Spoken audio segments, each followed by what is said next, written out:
Kalinga TV रे अछंती retired justice supreme court Sanjay Kishan Kaul sir आसंतु कथा हवा sir welcome to Kalinga TV first sir there is a lot of statements you have made.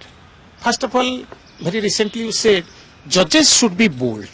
इसका क्या मतलब है? जजेस बोर्ड होने का यह मतलब है कि किसी चीज से इफेक्ट हुए बिना जहां जरूरत पड़े जज को अपना ऑर्डर देना चाहिए। ये कॉन्टेक्स्ट में मैंने कहा। Context was in the sense कि ब्यूरोक्रेसी में ये प्रॉब्लम आती है। Lot of time the bureaucracy does not take a call और हम उनको कहते हैं कि you should be able to take a call. तो उनके पास कॉन्स्टिट्यूशनल प्रोटेक्शन नहीं है। तो आई फील जब जजेस के पास कॉन्स्टिट्यूशनल प्रोटेक्शन है तो कोई उसमें जो वो सही समझते हैं उसको डिसीजन में लेने में कोई हिचक नहीं होनी चाहिए। Sir, my next question will be, how difficult it is for a judge to become apolitical? I don't think it is difficult to become apolitical. He is supposed to be apolitical. Nobody is without politics, belief. Everybody has some belief or the other. They are part of society. But you are trained to keep your political beliefs separately and administer justice. I always give the example of Justice Krishna Iyer, who came from a political background, but nobody could ever say that in his administration of justice there was a problem. Similar is the position to some extent from Justice Sabarwal, who is Chief Justice of India. Sir कई बार ये देखा गया है, critics कभी कभी कहते हैं कि जो भी सरकार में है, जो political party, benefit of the doubt from the judiciary कभी कभी मिल जाता है। क्या ये सच है या आप लोग मजबूर हो? नहीं, मेरे हिसाब से मैं इससे सहमत नहीं हूँ। उसकी वजह यह है कि जब वो कहते हैं बेनिफिट ऑफ डाउट, नहीं, सरकार जो है वो एक पॉलिटिकल प्रोसेस में इलेक्ट होके आई है और हमारी डेमोक्रेसी प्रिंसिपल में वो ही पॉलिसी डिसीजंस लेती है। तो अगर हम पॉलिसी डिसीजंस को अपहोल्ड करते हैं तो वो सरकार का फेवर नहीं है। सवाल यह है कि वो पॉलिसी डिसीजन किसी खामी की वजह से स्ट्राइक डाउन होना चाहिए कि नहीं होना चाहिए, उतना ही रोल जुडिशरी का होता है। वो पॉलिसी नहीं बनाता है। Sir, what about the transparency in judiciary? Transparency आप किस बात पे कहेंगे? अपॉइंटमेंट प्रोसेस पे कहेंगे या अदरवाइज कहेंगे? किस पर्टिकुलर प्रिंसिपल? अगर हम अपॉइंटमेंट प्रोसेस की, अपॉइंटमेंट प्रोसेस जो है वो काफी उसको समझना पड़ेगा कि वो अलग अलग स्टेजेस से जाता है। हाई कोर्ट के कोलिजियम सिस्टम से चला हुआ, स्टेट गवर्नमेंट की व्यू लेते हुए, सेंट्रल गवर्नमेंट की व्यू लेते हुए, आईबी की व्यू लेते हुए, कंसल्टेटिव जजेस की व्यू लेते हुए तब कोलिजियम के पास आता है। तो चेक एंड बैलेंस तो काफी है उसका। जो प्रॉब्लम उठा है एनजेएसी के बाद का कि एक जो भी पॉलिटिकल क्लास है उसको ये बात पूरी तरह डाइजेस्ट नहीं हुई है कि एक लॉ जो उन्होंने बनाया था जिसको यूनानिमसली पार्लियामेंट से अप्रूव करा है वो स्ट्राइक डाउन हो गया। वो थोड़ा बहुत उसमें खींचातानी चलती रही है उसके बाद। सर, आपका क्या प्रिस्क्रिप्शन रहेगा to government in case of appointment of जजेस?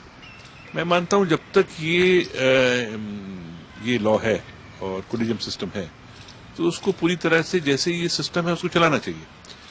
कई बार सरकार खुश होती है, कभी नहीं होती है लॉ से, तो उसकी वजह से उसका सिस्टम को इफेक्ट नहीं होना चाहिए। अगर सरकार बिलीव करती है कि नहीं, हम कोई नया लॉ लाना चाहते हैं, उस पर कंसेंसस बिल्ड करना चाहते हैं, तो ये उनकी सोच है। उसमें शायद उनको जो पिछली बार क्वाश हुआ था उसमें क्या खामियां पॉइंट आउट करी थी, उसको टेक केयर करा जा सकता है। सर, आपने बहुत लैंडमार्क जजमेंट दिए हैं जिनमें से अब्रोगेशन ऑफ आर्टिकल 370 हो या सेम सेक्स मैरिज हो। How difficult it was and to deliver judgments like this? देखिए, 20-22 साल की जजी में आदमी की सोच आ जाती है। उसको डिस्टिंग्विश करने के लिए मेरी बिलीफ ये रहती है कि क्लैरिटी ऑफ माइंड होनी चाहिए। अगर हमारी क्लैरिटी ऑफ माइंड है तो जजमेंट देने में कोई दिक्कत नहीं है। उसमें कभी हमारी व्यू एक्सेप्ट होती है, कभी नहीं होती है, कभी उसका क्रिटिसिज्म भी होता है, कभी हम माइनॉरिटी में होते हैं जैसे सेम सेक्स वाले में है। ये एक प्रोसेस है। जज की मैं मानता हूं जजमेंट जो एक ओपिनियन है, वो ओपिनियन कब तक रहे, कितने पीरियड तक रहे, आगे क्या रहे, इससे कोई ओवर सेंसिटिव होने की आवश्यकता नहीं। सर, अगर हम स्पेसिफिकली बात करें 370 का, because you are from Kashmir, was it difficult? नहीं, इसमें दो हिस्से मानूंगा मैं।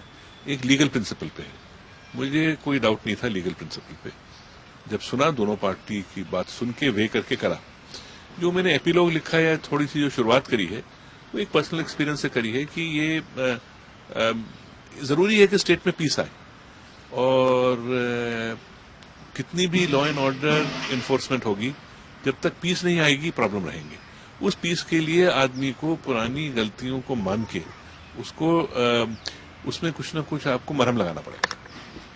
Sir, long pendency of cases जो इंडिया में दिखाई देता है, उसको क्या सोल्यूशन ऐसा कुछ है after serving so many years in judicial? Multi solutions हैं उसके। एक तो यह है कि सरकार की अपनी लिटिगेशन 50% से ज्यादा होती है, वो है, उसमें सोच करना पड़ेगा सरकार को कैसे कम करी जा सकती है। दूसरा, हमारे यहाँ हर केस 4, 5, 6 टीयर ऑफ स्क्रूटनी में आता है, तो मेरी बिलीफ ये है कि 2 जुडिशियल स्क्रूटनी काफी है किसी भी केस के लिए। तीसरा, कहीं भी केस अगर हर केस ट्रायल पे जाएगा तो इतने केस कभी खत्म नहीं हो सकते।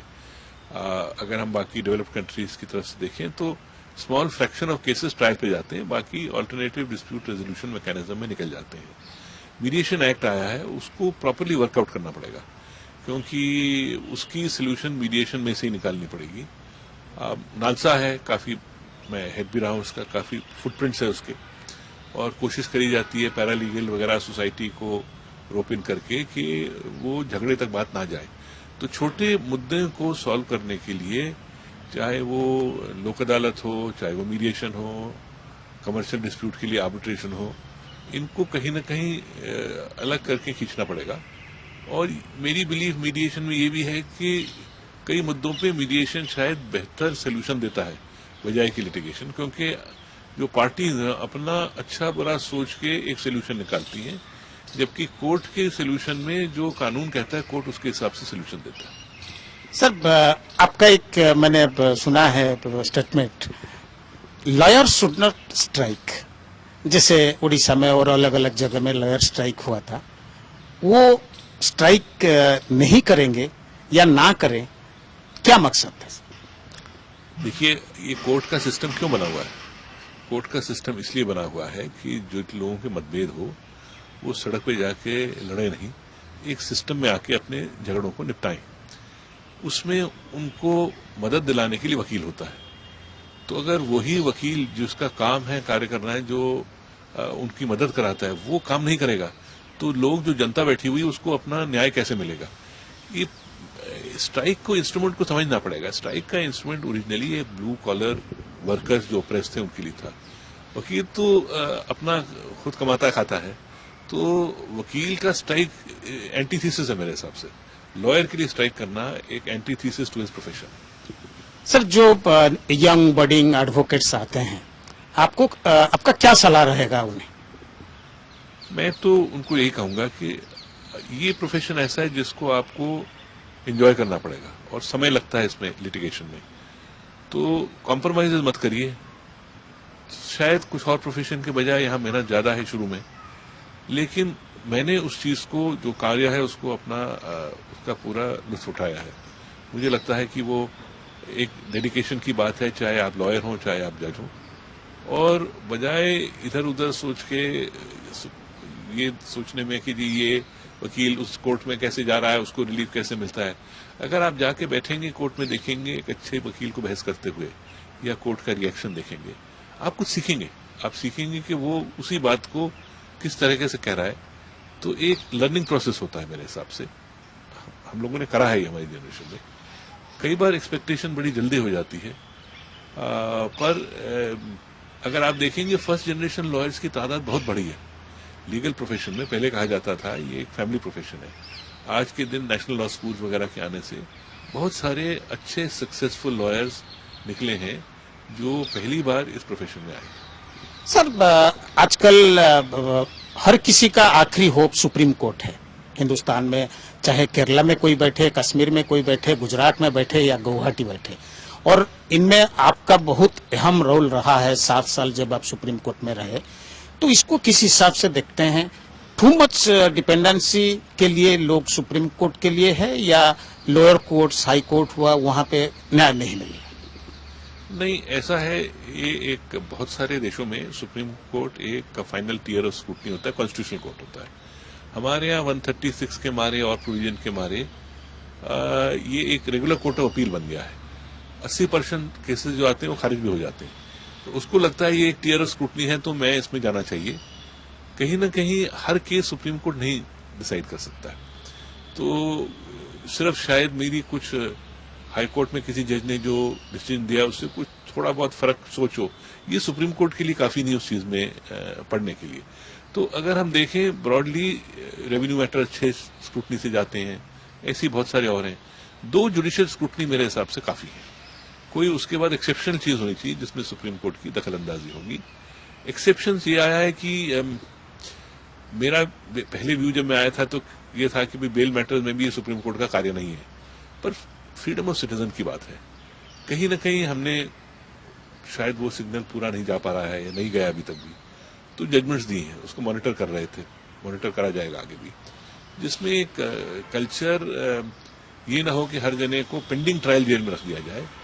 इसको इनकरेज करना पड़ेगा ताकि वो जो उसको रेमेडी मिलती है वो डिस्ट्रिक्ट कोर्ट से या मैक्सिमम हाई कोर्ट से बात खत्म हो जानी चाहिए।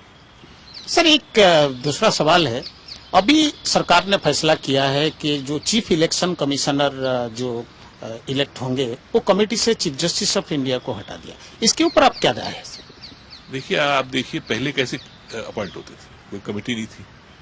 तो ये तो जो कानून बनाया भी गया, जो जजमेंट दी भी गई, उसमें यह था कि एब्सेंस ऑफ लॉ में ये कमेटी बना दी गई। अब सरकार कहती है कि नहीं, हम अपना लॉ बना रहे हैं, इसलिए वो लॉ आया है, उसमें डिबेट भी हुई। अब वो डिबेट किस तरह से हुई वो एक और बात थी। कहीं ना कहीं अगर ये चैलेंज होता है तो इस पर टेस्ट होगा कि 2 सरकारी नॉमिनी और एक अपोजिशन उस कंपोजिशन को कॉन्स्टिट्यूशन स्कीम को सेटिस्फाई करते हैं कि नहीं। सर मेरा सेकंड लास्ट क्वेश्चन रहेगा, आपके रिटायरमेंट प्लान्स क्या है? जैसे कुछ लोगों को राज्यसभा सीट मिला है, कुछ लोगों को अलग अलग जगह गवर्नर, ऐसा कुछ प्लान है जो आप मना कर चुके? मैं प्राइवेट सिटीजन से खुश हूँ। मेरे पास बहुत सारे कार्य करने के। सबसे पहला है कि परिवार के कुछ समय देना। मेरा कुछ अपना इंटरेस्ट कश्मीर में है, वहाँ कुछ समय बिताना, ट्रैवल करना। जो कार्य नहीं कर पाया हूँ उसको करूँ, चाहे फिल्म देखूँ, चाहे प्ले देखूँ, या गोल्फ छूट गई थी वो कोशिश करूँ दोबारा चालू करने की। मैं समझता हूँ जिंदगी के 65+ साल अगर सेहत अच्छी रहे तो 65 से 75 साल ऐसे हैं, 10 साल, जिसमें आदमी जो जिंदगी के दौड़ में जिन चीजों को मौका नहीं मिला हो उसको देना चाहिए। ये रिग्रेट नहीं होना चाहिए कि जाने से पहले मैं वो चीज नहीं कर पाया जो मैं करना चाहता था। नंबर 2 पोजीशन पे रहने के बाद सुप्रीम कोर्ट में मैं अपने लिए इसको कोई ओहदे को भी ऐसा नहीं समझता हूँ जो कोई ओहदा है जिसको मेरे को, जिस पे मुझे देखना पड़ेगा कुछ। Thank you very much sir for talking to Kalinga TV. Cameraman Mahendra Kumar सहित आशुतोष राउत, कलिंगा टीवी, दिल्ली।